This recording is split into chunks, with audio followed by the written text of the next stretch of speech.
বাদশাহ সফরে বের হয়ে দেখতে পেলেন একজন রাখাল হেঁটে আসছে, আর তার পেছনে অনেকগুলো ছাগল সারিবদ্ধ হয়ে লাইন ধরে খুবই সুশৃঙ্খল ভাবে হেঁটে আসছে। এই দৃশ্য দেখে বাদশাহ খুবই আশ্চর্য হয়ে সেই রাখালকে জিজ্ঞেস করলেন, কি ব্যাপার, এই অসংখ্য ছাগলগুলোকে তুমি সভ্য বানাইছো কেমনে? তারা কেউ ছুটে পালিয়ে যাচ্ছে না, কি সুন্দর লাইন ধরে হেঁটে আসছে।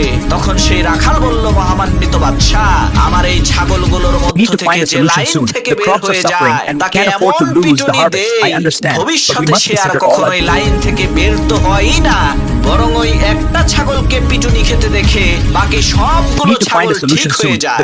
রাখালের এই কথা শুনে বাদশা বলল, তোমার এই অসভ্য ছাগলগুলোকে যেইভাবে তুমি সভ্য বানিয়েছো, ঠিক একই ভাবে আমার এই দেশের অসভ্য মানুষগুলোকে তুমি কি সভ্য বানাতে পারবে? রাখাল বলল, হ্যাঁ পারবো। বাদশা বলল, তাহলে আজ থেকে তুমি প্রধান বিচারপতির দায়িত্ব পালন করবা। পরের